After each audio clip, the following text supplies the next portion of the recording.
할렐루야. 감사합니다. 잠시 기도하겠습니다. 하나님 아버지 감사합니다. 오늘도 거룩한 성회를 허락하시고 주님의 몸된 전으로 저희들을 불러주심을 감사합니다. 아버지 하나님의 섭리 가운데 우리 둘의 교회를 만나게 하시고 이 시간 부족한 여종이 하나님의 단상에 섰습니다. 성령께서 온전히 함께하여 주셔서 하나님의 말씀을 잘 대언할 수 있도록 성령께서 인도하여 주시옵소서. 모든 것 감사드리옵고 예수님 이름으로 기도드립니다. 아멘. 네, 오늘도 예배 나온 우리 성도님들 예수님의 이름으로 축복합니다. 네. 오늘 마태복음 25장 1절에서 13절로 말씀의 제목은 기름을 준비하는 신앙이라고 말씀을 준비해 보았습니다. 이 땅에 필요한 모든 사물들도 만든 이의 그 목적에 따라 만들어졌고 하나님의 형상을 따라 지원받은 우리들도 하나님을 영화롭게 하시려는 목적으로 우리를 만드셨어요. 예수 그리스도께서 이 땅에 오신 목적 또한 하나님의 나라를 선포하시기 위해서 이 땅으로 내려오셔서 여러 가지 비유로 하나님의 나라를 가르치셨습니다. 산 위에서, 덜역에서, 회당에서, 고기잡이하는 배에서, 때로는 씨 뿌리는 비유로, 때로는 달란트 비유로, 때로는 보화 비유로, 그리고 공중 나는 새를 보라, 들에 핀 백합화를 보라. 먹이시고 기르시는 분은 천부이시니 이렇게 시청각 교육으로 3년 동안 부지런히 하나님의 나라를 선포하시고 전하셨습니다. 오늘 본문은 종말의 때를 살아가는 사람들의 지혜에 관한 말씀입니다. 마태복음 25장에서도 세 가지의 비유로 종말을 대비하는 자세에 초점을 맞추고 있습니다. 오늘 보려는 열처녀 비유는 항상 대비하는 자세, 준비하는 믿음을 말하고 있습니다. 예수님께서는 십자가를 지시기 전에 이 마지막 때를 어떻게 살아갈 것인가에 대해서 제자들에게 특별히 당부하고 가시기 위해서 비유로 들어 계속 말씀하시는 것입니다. 비유란 어떤 객관적 진리를 설명하거나 강조하기 위해 일상적이고 보편적인 사실에 빗대어 표현하는 방식입니다. 오늘 열처녀에 보면은 신랑 신부가 옵니다. 우리 예수님이 다시 오실 때는 처음에 오실 때는 아기 예수로 오셔서 죄 없는 자를 불러서 회개시켜서 하나님의 백성 되게 하시려고 오셨습니다. 이 땅에 오셔서 하나님의 나라를 선포하시고 그리고 예수님께서 하나님으로부터 받은 그 모든 사역을 다 마치시고 하늘로 성천하시면서 너희들이 본 모습 그대로 내가 다시 오리라고 분명히 말씀하셨습니다. 그런데 다시 오시는 예수님은 아기 예수가 아니라 신랑으로 오신다고 했습니다. 신랑으로 오시는 예수님은 우리가 남편이 예를 들어서 아내를 맞이할 때에 마음을 신랑한테 온전히 두지 않고 여기저기 기웃거리며 다른 데 마음을 빼앗기고 있는 그런 여인이라면 아내로 맞아들이기에 별로 좋아하지 않을 것입니다. 이와 같이 우리는 남자든 여자든 비유로 오늘 본문의 말씀이 신랑으로 오시는 그 예수님을 우리는 신부된 자로서 거룩한 자로 우리는 신랑 되신 예수님을 맞이하라는 것입니다. 그래서 오늘 열처녀 비유로 오늘 말씀하십니다. 유대의 전통적인 그때 그 풍습에 대해서 사회적인 배경을 조금 알아보겠습니다. 유대의 전통적인 결혼 풍습은 이스라엘에서 결혼은 우리나라와 마찬가지로 대단한 경사였고 결혼식 피로연은 우리나라와 달리 일주일간 계속되며 신부의 절친한 친구들이 신부를 준비시키고 함께 신랑을 맞으러 나가는 것이 유대의 전통적인 전통적인 결혼 풍습이었습니다. 오늘 말씀의 제목은 기름을 준비하는 신앙으로 했는데, 기름을 준비한 신앙으로서는 우리가 종말의 시대를 살아가는 우리에게 주는 메시지를 살펴보도록 하는데, 유대의 전통적인 결혼 풍습은 그렇게 이스라엘에서 대단한 경사였지만, 우리가 신부 측에서 언제라도 신랑이 오기를 맞이하기를 준비를 해야 했습니다. 우리나라와는 달리 그냥 날을 정해서 예식을 하는 것이 아니라 한 1년 정도를 이렇게 날을 두고 신랑이 오는데, 신랑 1년 중에 아무 때나 온다는 거예요. 그러니까 항상 준비를 하고 있어야 된다는 것입니다. 예기치 않은 때에 들이닥친다는 거예요. 그래서 오늘 본문 1절에 보니까 모두가 기다렸지만은 모두가 준비한 것은 아니었습니다. 1절에 보면 그때에 천국은 마치 등을 들고 신랑을 맞으러 나간 10처녀와 같으니, 여기서 중요한 사실이 있습니다. 10명 모두가 신랑을 기다렸다는 것입니다. 기다리면은 차이가 없었습니다. 그리고 믿음의 고백도 신랑을 향한 기대도 같았습니다. 그러나 3절과 4절은 분명히 말합니다. 미련한 자들은 등을 가지되 기름을 가지지 아니하고 슬기 있는 자들은 등과 함께 기름을 그릇에 담아 가져갔더니, 문제는 기다림의 태도가 아니라 준비의 깊이였던 것입니다. 오늘 우리의 신앙도 교회에 나오는 사람, 예배 드리는 사람, 말씀을 듣는 사람은 많습니다. 그러나 기름을 준비하는 사람은 많지 않습니다.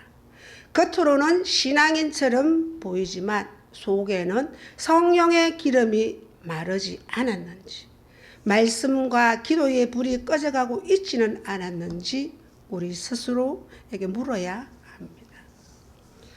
예수님께서는 오늘 25장에 1절부터 13절 세 가지 비유를 말씀하시기 전장에 보면 24장에는 세상의 종말과 예수님의 재림에 대해서 아주 길게 설명을 하셨습니다. 그러면서 결론은 깨어 있으라입니다. 그렇다면 오늘 이 비유의 핵심 교훈이 무엇입니까? 그것은 주님의 재림, 즉 예수님이 다시 오시는 것이 지체되는 것처럼 늦어지더라도 그 종말의 때, 마지막 때를 철저히 준비하고 있어야 한다는 점입니다. 그것이 여기서 핵심 교훈의 비유입니다. 두 번째로 기름은 빌릴 수가 없다는 것입니다. 5절에서 9절 말씀 보면 신랑이 드디어오자 모두 졸며 잠이 들었습니다. 자정에 소리가 났습니다. 자정이 몇 시예요? 밤 12시예요. 보라, 신랑이로다. 맞으러 나오라는 거예요. 그런데 그때 문제가 드러났습니다. 미련한 처녀들의 등불이 꺼져가고 있었던 것입니다. 그들이 슬기로운 처녀들에게 우리 등불이 꺼져가니 너희 기름을 좀 나눠달라, 이렇게 말합니다. 그러나 돌아온 대답은 냉정합니다. 우리가 가지고 있는 기름을 너희에게 나눠주고 나면 우리와 너희가 쓰기에 부족할까 하노니 차라리 파는 자들에게 가서 사라고 5절에서 9절까지 말씀하고 있습니다. 이 장면은 우리에게 아주 중요한 진리를 가르쳐 줍니다. 복지 차원에서는 이렇게 질문할 수 있어요. 하나님 나누라 했잖아요. 주는 자에게 복되다 했잖아요. 나눠주면 되잖아요. 이렇게 반문할 수 있습니다. 그러나 오늘 이 본장의 25장에 나오는 기름은 빌려줄 수도 없는 것입니다. 이것이 뭐냐면 믿음은 대신 가져다 줄 수 없다는 거예요. 기도도 회개도 성령 충만도 대신해 줄 수 없습니다. 그리고 부모의 신앙으로, 목사님의 신앙으로, 배우자의 신앙으로 절대로 천국 문 앞에 설 수 없다는 것입니다. 기름은 성령을 상징합니다. 그릇은 사람의 마음을 가리키고 불타는 등은 풍성한 신앙을 나타냅니다. 그릇은 있는데 기름이 없는 자는 형식적으로 믿는 자들을 나타낸다는 것입니다. 공허한 내면으로 주를 맞이할 준비를 갖추지 못한 자를 뜻합니다. 마치 내가 좋은 자동차를 샀어요. 아무리 외제차고 아무리 비싼 좋은 차를 샀어도 거기에 기름이 들어가지 아니하면, 휘발유가 들어가지 아니하면 그 차는 무용지물입니다. 이와 같이 우리의 심령 속에 우리는 영으로 하나님과 연결되어 있습니다. 육신은 세상 사람들과 똑같습니다. 모습은 달라도 같이 있습니다. 그러나 영은 하나님과 연결되어 있기 때문에 세상에 있는 자들은 영적으로는 죽은 자들이라고 말하고 있는 것입니다. 우리는 하나님과 연결되어 있으면 뭐가 필요합니까? 하나님을 신뢰하는 믿음, 성령으로 충만한 것이 하나님과의 너의 교통함이라고 말하고 있는 것입니다. 그리고 세 번째로는 준비하지 않은 자의 신앙의 가장 큰 비극, 10절에서 12절에 보면 미련한 처녀들이 드디어 기름을 사러 간 사이에, 기름을 사러 갔어요 그때. 그런데 신랑이 왔습니다. 준비된 자들은 혼인잔치에 들어갔습니다. 그리고 문은 닫혔습니다. 뒤늦게 돌아온 처녀들이 외칩니다. 주여, 주여, 우리에게 열어주소서. 주여, 열어주소서. 그러나 주님은 이렇게 말씀하십니다. 진실로 너희에게 이르노니 내가 너희를 알지 못하노라. 이 말씀이 참으로 우리는 두렵습니다. 주님을 몰랐다는 말이 아닙니다. 주님이 그들을 관계로 알지 못하셨다는 뜻입니다. 예수님께서 사복음서에 보면, 마태복음에 보면 바리새인과 서기관들, 예수님을 몰랐는 사람이 아닙니다. 무지하게 잘 알았고 잘 가르쳤던 사람입니다. 그러나 예수님은 그들을 책망하셨습니다. 회칠한 무덤 같다고. 회칠은 뭐 무덤에 밖에는 하얀색으로 칠해놓고 안에는 송장에 썩어가듯이 네 속에는 더럽고 초악한 것이 있는데 회개하지 않는 자들이라고. 오히려 예수님께서는 책망하셨고, 차라리 술집에 다니면서 뭐 이렇게 장기나 또 뭐 연약한 자들, 정말 그때 당시에도 오히려 그들을 더 불쌍히 여기시고 그들에게 복이 있다고 그렇게 말씀하셨습니다. 우리가 예배는 드리지만, 신앙생활은 하지만 주님과의 친밀한 관계는 없었다는 것입니다. 준비 없는 신앙의 비극은 기회가 없어서가 아닙니다. 준비하지 않았기 때문에 찾아옵니다. 오늘 비유에 나오는 5 처녀는 슬기롭고 5 처녀는 미련합니다. 그런데 우리가 겉으로 보면 모르듯이 겉으로만 봐서는 누가 슬기롭고 누가 미련한지를 구분할 수가 없습니다. 10명 모두 혼인잔치에 참여했습니다. 10명 모두 등을 가지고 기다립니다. 또 10명 모두 신랑이 늦게 와서 기다리다 졸며 잡니다. 그러나 그 모습만 봐서는 누가 슬기로운 자이고 누가 미련한 자인지 알 수가 없습니다. 그렇다면 우리는 무엇을 준비해야 합니까? 성경에서 기름은 성령의 역사, 영적 생명력을 의미합니다. 기름을 준비하는 신앙이란 하루하루 말씀 앞에 자신을 세우는 신앙, 형식이 아니라 중심으로 드리는 예배, 죄를 합리화하지 않고 즉시 회개하는 삶, 사람보다 하나님 앞에서 살아가는 태도, 기다림 속에서도 믿음을 지켜내는 인내, 이것이 바로 기름을 준비하는 신앙입니다. 기름은 절대로 하루아침에 채워지지 않습니다.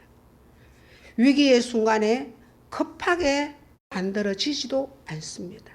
기름은 평범한 날 속에서 차곡차곡 준비되는 것입니다. 여러분, 노아의 방주를 잘 아시고 계시잖아요. 노아가 하나님의 음성을 듣고 방주를 지으라는 하나님의 음성을 들었을 때 노아는 매일같이 하나님의 음성을 듣고 그 말씀에 순종하여 배를 만들러 갑니다. 매일매일 배를 만들러 갈 때 세상 땅에 있는 사람들은 마시고 장가가고 먹고 춤추고 즐기면서 너무너무 육신의 쾌락으로 행복하게 살고 있었습니다.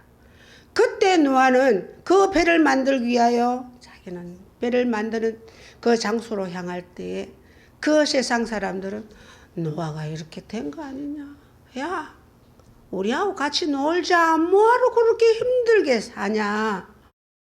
오늘날 우리에게도 세상 사람들 그렇게 얘기합니다. 저한테도 그런 말 많이 합니다. 야, 성자야, 너 무슨 재미로 사냐? 아니야. 하나님이 주시는 기쁨이 속에서 올라오는 기쁨이 있어 나는. 그런데 그들은 영의 생명이 없기 때문에 모른다는 것입니다. 노아의 방주 120년 동안이나 만들었지만 많은 사람들은 자기 삶의 도취에서 먹고 마시며 살아갈 때에 때가 되면 하나님께서 노아의 가족만 방주에 다 태우고 비를 40주야를 비를 퍼부었습니다. 물을 하늘에 창문을 열고 퍼부었다고 했어요. 우리 조금만 한 이틀만 비가 내려봐요. 신천대로가 막혔니 뭐 어디가 막혔니 뉴스 올라옵니다. 그런데 여러분 한번 상상을 해보세요. 40주야를 하나님이 물을 쏟아 부었다니. 땅 위에 산 위에 있던 그 배가 저절로 두두둥 뜹니다. 참 우리 하나님 성경을 읽어보면은요, 우리는 보통 창문이 다 옆에 있잖아요. 옆에 다 있잖아요. 노아의 방주의 그 배 창문은 옆에 없습니다. 하늘 위에 있습니다. 하나님은 딱 보시도록. 왜? 하나님은 그 많은 사람들이 창문이 만약에 이렇게 열려 보여진다면 수많은 사람들이 떠내려가면서 살려달라고 아우성 치면서 막 이렇게 할 때 얼마나 노아도 그걸 보면 마음도 아프고 두렵겠어요. 무섭잖아요. 사람이 죽어가는 모습을 직접 봐야 되는데 하나님은 그까지도 생각하셔서 창문을 배 위로 딱 만드시고 보시고 딱 그때 물에 떠내려가서 하나님께서는 노아의 가족만 살려주셨습니다. 그 노아의 방주가 오늘날 우리 교회입니다, 여러분. 교회를 많이 사랑하십시오. 예, 교회를 많이 사랑하시면 교회를 많이 찾으십시오. 그리고 깨어 있으라. 그리고 준비하라. 오늘 13절에 보면 예수님은 비유의 결론에서 이렇게 말씀하십니다. 그런즉 깨어 있으라. 너희는 그 날과 그 때를 알지 못하느니라. 깨어 있으면 잠을 자지 말라는 것이 아니에요. 언제 오셔도 괜찮은 신앙 상태를 준비된 삶이라고, 그리고 그러한 삶을 살아라는 것입니다. 여러분, 지금은 위임할 수 있습니다. 그러나 하나님을 향한 영성만큼만은 위임할 수가 없습니다. 신앙은 시작만 하는 것이 아니라 마지막까지 준비하는 것입니다. 어떤 분은 학교에 다니면서 교회를 전도를 했더니 왜 교회를 안 나오는 거예요. 왜 안 나오냐고. 교회 졸업했어. 교회는 졸업장이 없습니다. 마지막까지 우리는 주님과 함께합니다. 기다림에 지치지 않고 신랑 되신 예수께서 다시 오실 때에 서둘러 마중하여 혼인잔치에 함께 들어갈 수 있도록 철저히 준비해야 합니다. 준비하는 자세는 늘 겸손하며 욕심이 없으며 슬기롭습니다. 그리고 준비하는 인내와 이웃 사랑이 있습니다. 그만큼 준비는 우리 신앙인들의 삶 속에 배어 있어야 하겠습니다. 사랑하는 우리 두레교회 성도님들, 우리는 2026년 한 해를 선물로 받았습니다. 우리 다 선물로 받았습니다. 하루 24시간 우리 개개인에게 다 주어졌습니다. 우리도 반드시 하나님의 심판대 앞에 설 때에 하나님께서 목사님에게 물으시는 질문과 성도에게 묻는 것은 다릅니다. 목회자에게 묻는 것은 어떤 말씀으로 무엇을 가르쳤느냐, 성도는 무엇을 배워서 어떻게 살아왔느냐, 이걸 반드시 우리가 마지막 날에 물으신다는 것입니다. 믿음은 하나님과 나와의 관계입니다. 하나님과 나와는 1대1입니다. 절대로 내가 아무리 예수를 잘 믿는다고 해서 내 자녀를 천국으로 인도할 수 없습니다. 우리 목사님이 아무리 여러분들을 위하여 피를 토하며 기도하고 한다 할지라도 여러분들을 천국에까지 인도할 수는 없습니다. 천국에 가는 길을 우리를 통하여서 가르쳐 주시고 있는 것입니다.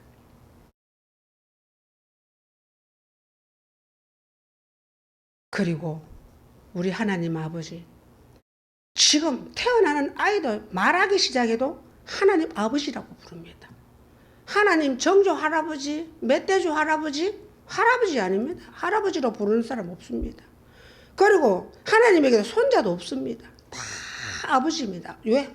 1대1입니다. 다 지금 태어나는 아이도 하나님과 1대1, 나도 하나님과 1대1, 여러분 개개인마다 하나님과는 1대1입니다.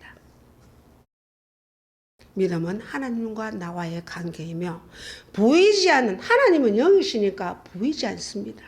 그러나 보이지 않는 하나님과의 관계는 곧 목회자와 성도의 관계로 나타나십니다.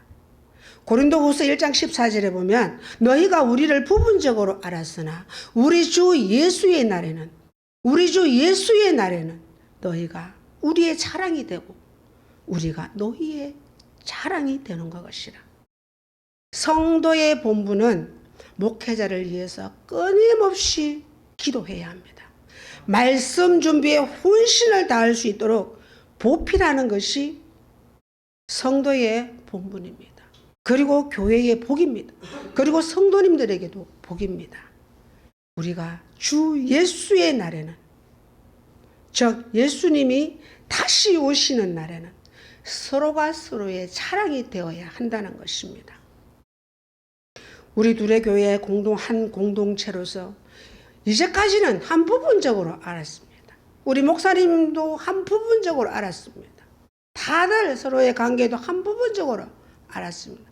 그러나 이제는 좀 더 관심을 가지고 어느 가정에 자녀가 나오지 않는데 더 관심을 가지고 부분적으로 아는 것이 아니라 정말 너희의 자랑이 우리의 자랑이 되고, 그래서 하나님이 기뻐하시는 우리 둘의 교회 공동체가 되기를 간절히 소망합니다. 여러분 자녀를 양육하고 있습니까? 시편과 잠언을 많이 읽히세요. 물론 학교의 공부도 중요합니다. 그 시편은요, 시적인 용어가 많아서 아이들이 고등학교 졸업하고 논문을 준비하고 논술을 준비하고 다 같이 똑같이 공부를 해도 그 아이의 생각과 이상은 높아집니다.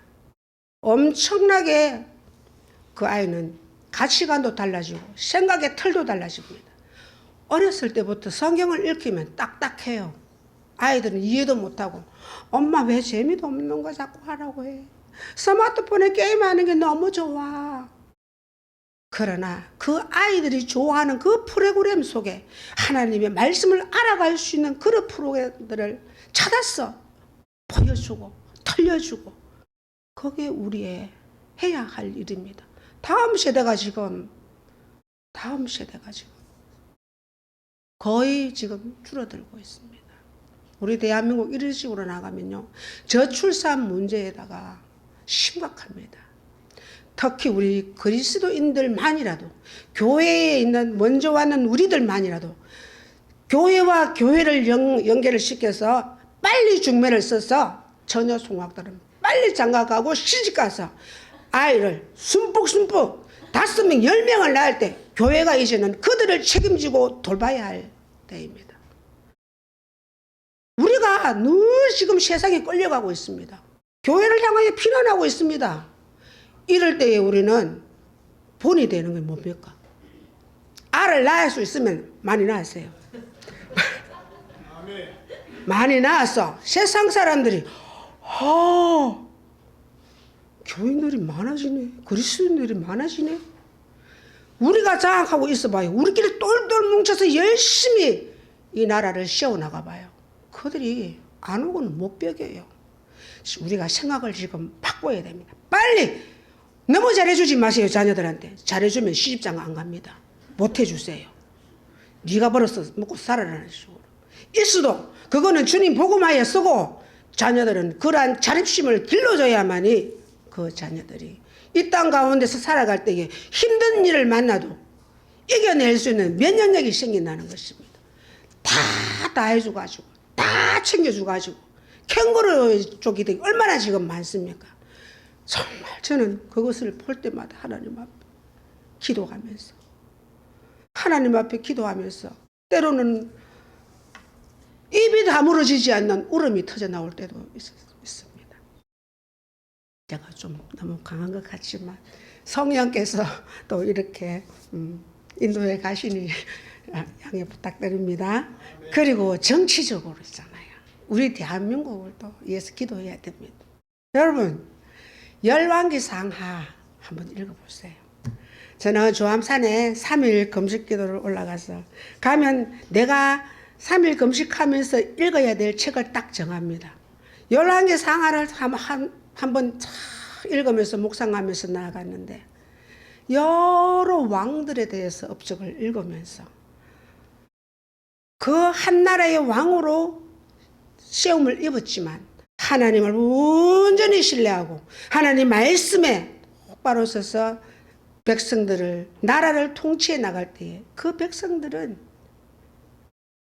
평안하게 그 왕들이 통치할 때는 평안하게 하나님께서 인도해 주셨습니다. 그런데 여러분 하나님을 우리 인생에서도 그렇고 그 왕들도 그렇고 하나님을 빼버리고 나니까 마이너스 인생이 되는 거예요.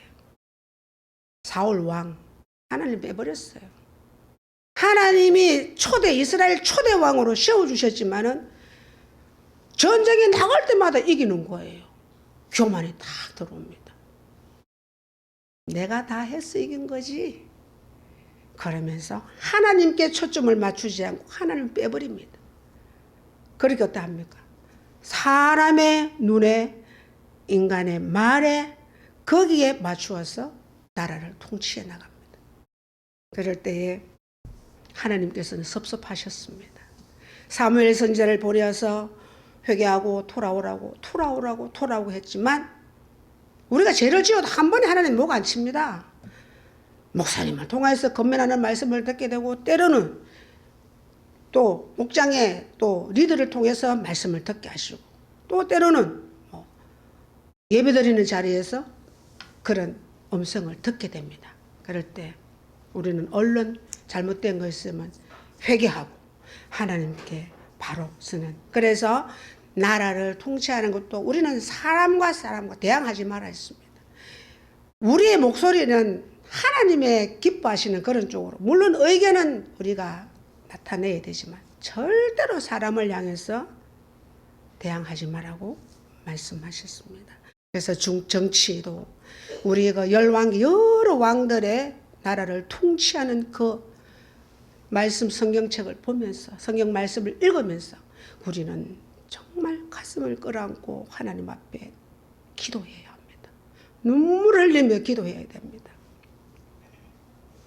그리고 예수님의 소리가 듣고 싶으시면 사복음서를 자기 나이 수대로 한번 읽어보세요. 80이 넘은 사람들은 엄청 많이 읽어야 되겠네. 자기 나이 수대로 한번 읽어보세요. 물론 창세기에서 요한계시록까지 중요합니다. 그렇지만 예수님의 행적, 예수님의 소리, 예수님에 대해서 더 깊이 알고 싶으시면 사복음서를 자기 나이 수만큼만이라도 한번 읽어보세요. 예수님의 소리가 들려집니다.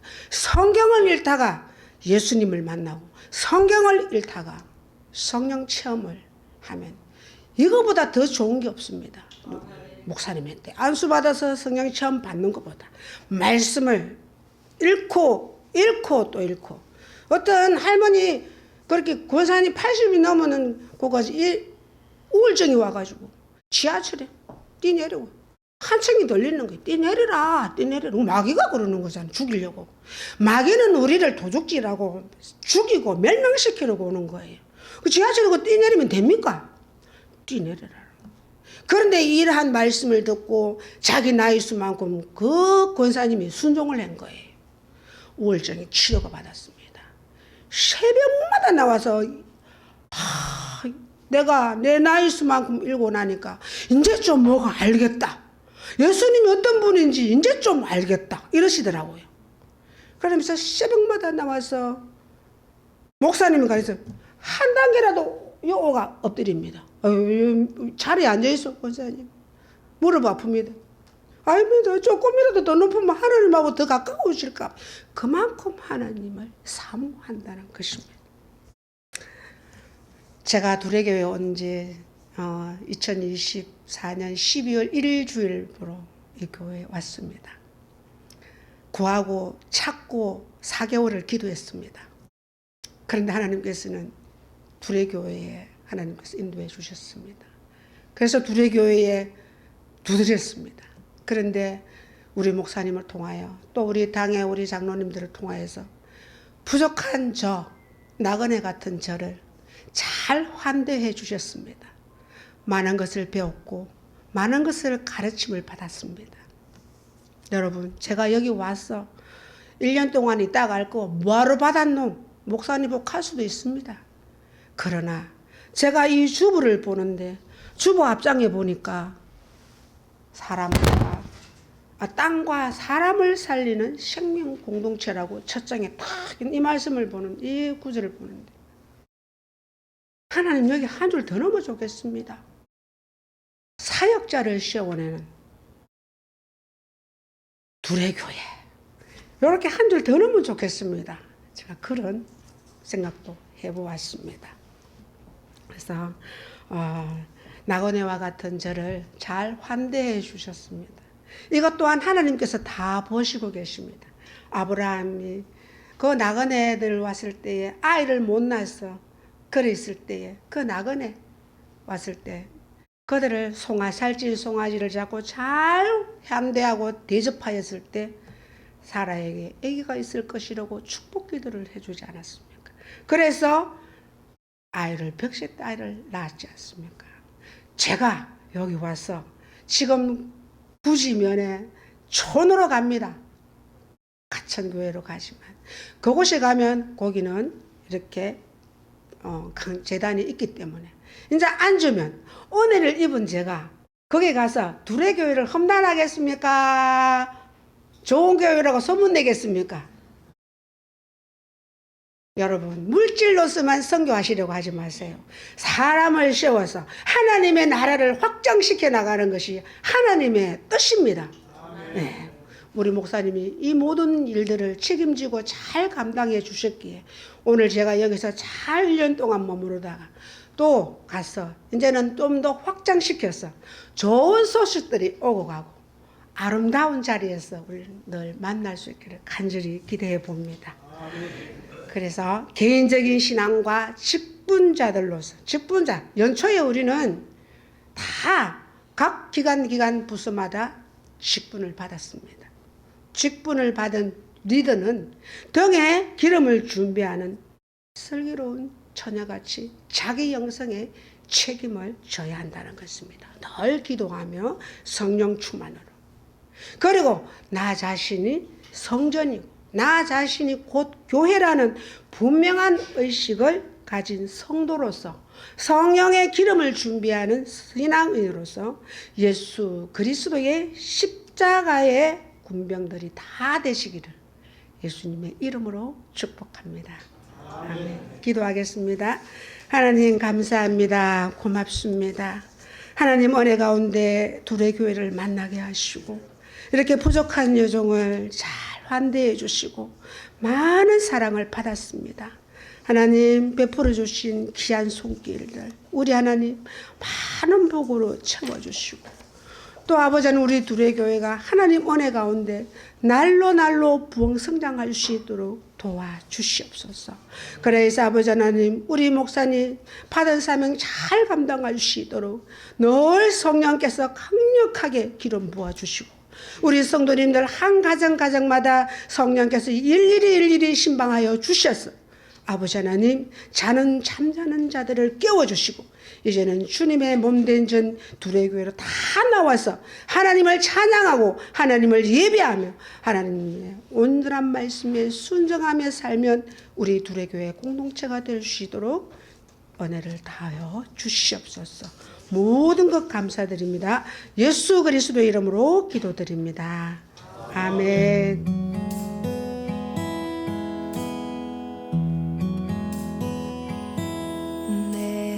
아버지 그 품 안에서 내